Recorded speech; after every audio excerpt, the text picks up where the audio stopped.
Assalamu alaikum students, how are you all? Hope enjoying your summer vacations with full bloom. Let's start our today's topic with the name of Gracious Almighty. Bismillahirrahmanirrahim. Our today's topic is about plants. हम plants के बारे में पढ़ेंगे activity 6 page number 32 पर. इस page के अलावा भी हम कुछ और पेजेस को आज सॉल्व करेंगे, लेकिन सबसे पहले हम प्लांट्स के बारे में पढ़ेंगे. हमारे पास जो क्वेश्चन आ रहा है, describe different stage of seed germination with the help of diagram. हमारे पास डायग्राम दी गई है, आप अपने समर पैक पर देख सकते हैं. उसको देखते हुए आपने समझना है कि सीड जो हम सीड यानी कि बीज जो हम ज़मीन के अंदर लगाते हैं, बोते हैं, वो कैसे ग्रो करता है. तो उसके जो मुख्तलिफ स्टेज आते हैं उनको हम गिवन स्पेस में लिखेंगे और उसके बारे में समझेंगे कि ये कैसे ग्रो करता है. तो फर्स्ट स्टेप जो हमारे पास आता है वो है इम्बिबेशन. इम्बिबेशन क्या होता है कि water fills the seed. Seed को, किसी भी बीज को जब हम ज़मीन के अंदर लगाते हैं और उसके ऊपर पानी डालते हैं तो वो क्या करता है, सीड पानी को जज़्ब करता है.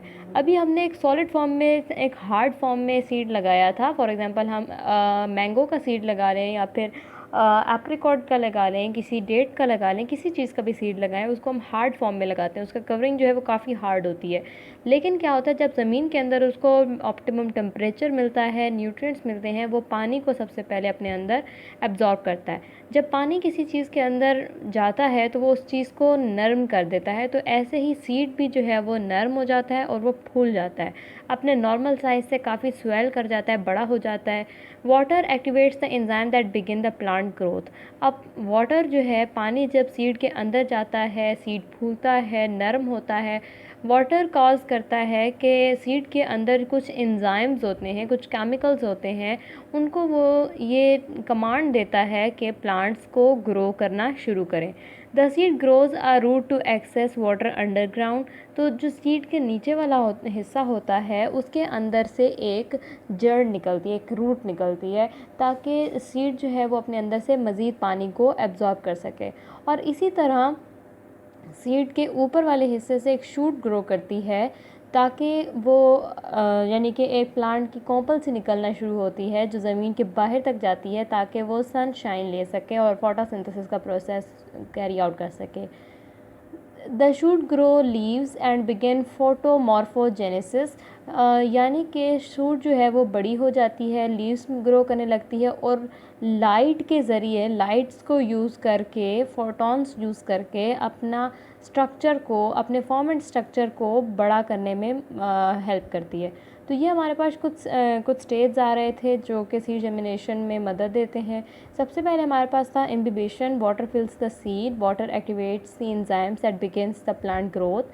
The seeds grows a root to access water underground. The seed grows shoots that grow towards the sun. The shoots grow leaves and begin photomorphogenesis.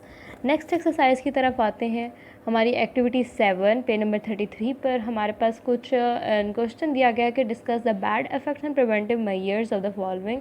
हमारे पास कुछ टॉपिक्स दिए गए हैं, उनके हम हमारी लाइफ्स पर बुरे असरात और उनसे बचने के तरीक़ों के बारे में पढ़ेंगे. तो सबसे पहला जो हमारा टॉपिक है वो एसिड रेन के बारे में है. रेन क्या होता है? बारिश. नॉर्मल जो बारिश हमारे यहाँ होती है.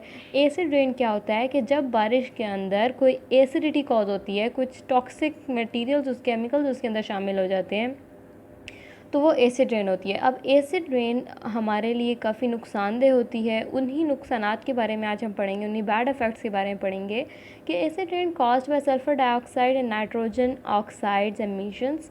कि एसिड रेन जो है वो सल्फ़र डाइऑक्साइड और नाइट्रोजन ऑक्साइड्स की वजह से, उनके निकलने की वजह से ये कॉज होती है. यानी कि जो हमारी फैक्ट्रीज़ हैं वो जब अपनी चीज़ें बनाती हैं, प्रोडक्ट्स बनाती हैं, तो उन फैक्ट्रीज़ के अंदर काफ़ी सारे रिएक्शंस होते हैं, काफ़ी सारे केमिकल्स यूज़ होते हैं.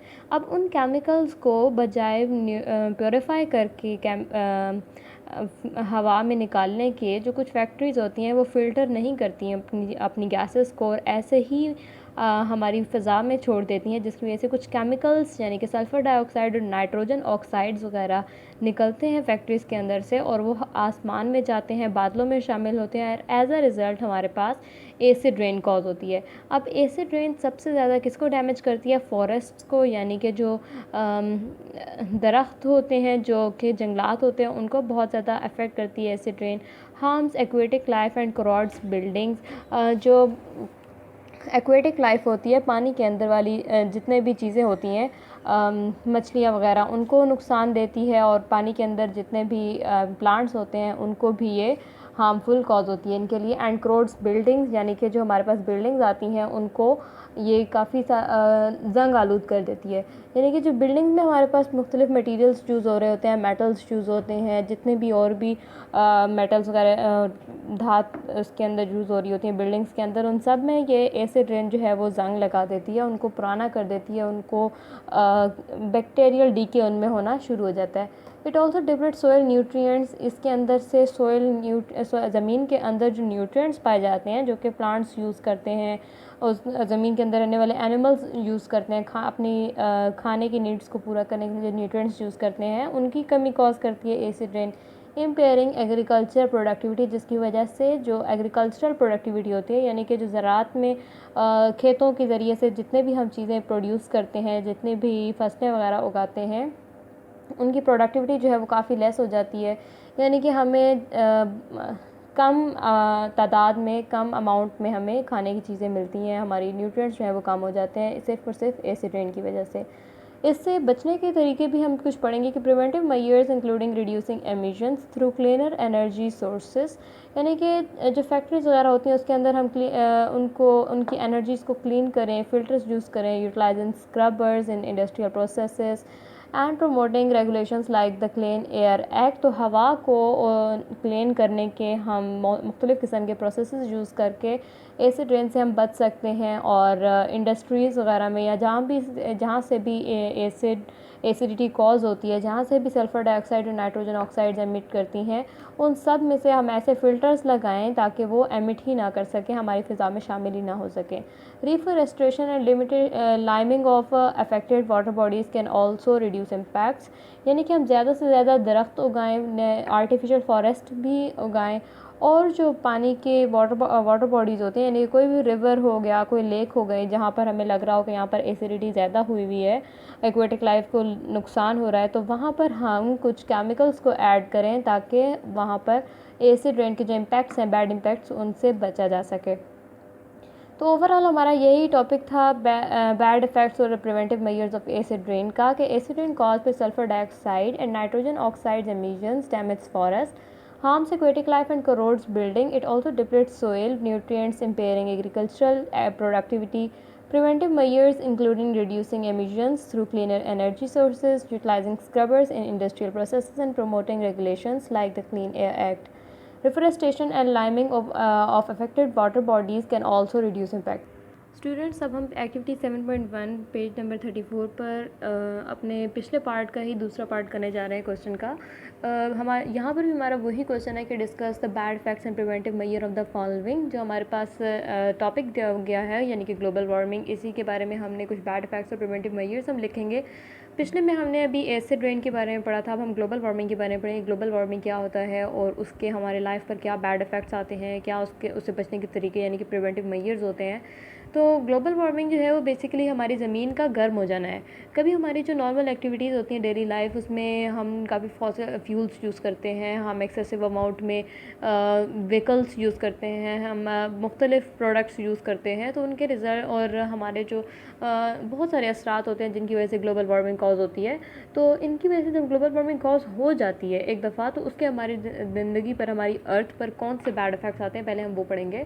कि global warming leads to extreme weather, rising sea level and biodiversity loss.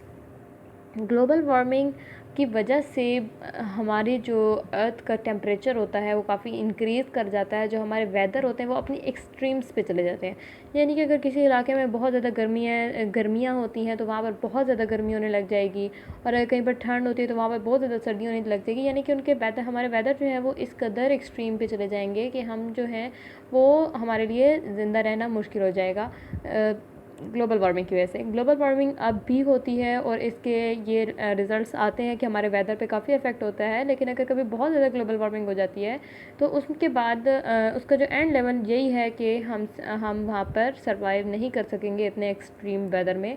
लेकिन अभी भी ग्लोबल वार्मिंग हो रही है, लेकिन वो इतनी मिकदार में नहीं है। इसके अलावा ग्लोबल वार्मिंग का एक और इफेक्ट है कि राइजिंग सी लेवल को राइज़ करता है ग्लोबल वार्मिंग, यानी कि जब ज़्यादा गर्मी होती है तो हमारे जो समंदर का पानी का उतार चढ़ाव है वो अपने नॉर्मल लेवल से ज़्यादा बढ़ जाता है, यानी कि जो हमारी सतह समंदर होती है उससे काफ़ी ज़्यादा बुलंद हो जाता है हमारा सी लेवल अगर ग्लोबल वार्मिंग कॉज हो तो।